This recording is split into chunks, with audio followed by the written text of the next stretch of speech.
Terima kasih Anda masih bersama kami di Warta 6. Pemirsa, dalam kurun waktu kurang dari sebulan, Satreskoba Polres Tulung Agung berhasil mengungkap 5 kasus narkoba dengan total 6 tersangka. Salah satu kasus yang berhasil diungkap adalah peredaran narkoba di dalam lapas. Salah seorang tersangka memasukkan narkoba jenis sabu dengan menggunakan media berupa kerupuk pasir.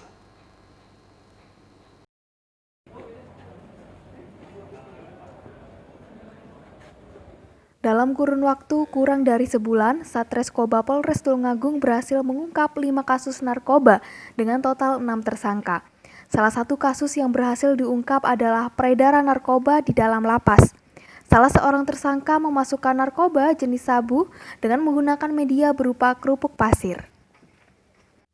PKG Roll.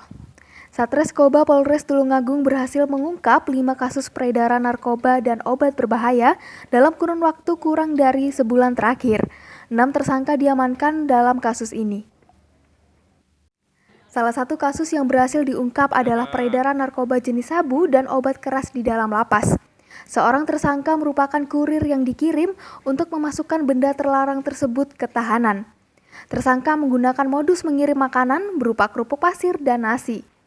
Sabu diletakkan di antara lipatan kerupuk pasir. Selain itu, sabu juga diletakkan ke plastik wadah nasi dan ditumpuk dengan wadah lainnya. Modus ini merupakan hal baru di Tulung Agung. Dari hasil pemeriksaan, tersangka hanya mengaku disuruh seseorang untuk mengirim narkoba ke dalam lapas. Tersangka mendapatkan upah sebesar 100.000 untuk sekali pengiriman.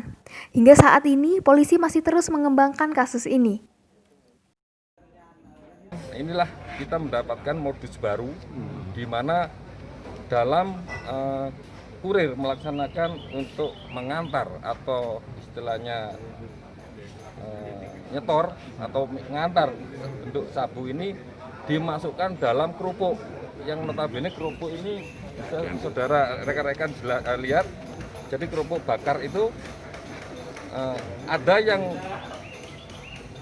terlipat. Itulah yang digunakan untuk mengisi sabu. Kebetulan dalam sabu itu kita mendapatkan 2 poket, masing-masing poket seberat 5,28, yang satunya 5,26. Jadi kita mendapatkan seberat 2 poket itu seberat 10 gram 54 gram. Seperti sandwich gitu kan ya? Nah, jadi memang kalau kita sepintas melihat bentuk fisik kerupuk itu ya jelas plastik putih transparan, kelihatan. Namun ternyata kita setelah teliti satu persatu melihat ada kejanggalan, ada kerupuk yang memang aslinya digoreng terus melipat. Itulah yang digunakan untuk memasukkan poket sabu. Dari mereka, polisi mengamankan barang bukti berupa sabu seberat 106,96 gram, 1.705 butir pil koplo, dan 64 butir obat keras berbahaya. Total nilai barang bukti yang diamankan mencapai 128 juta rupiah. Untuk pengedar sabu, mereka dikenakan pasal 114 dan 112 Undang-Undang Narkotika dengan ancaman hukuman 20 tahun. Sedangkan pengedar pil koplo diancam dengan pasal 197 dan 196 Undang-Undang tentang Kesehatan dengan ancaman hukuman 15 tahun. Dari Tulung Agung, Sogi Pamungkas, KSTV. Subscribe channel KSTV sekarang juga ya, dan klik lonceng biar nggak ketinggalan update video terkininya KSTV.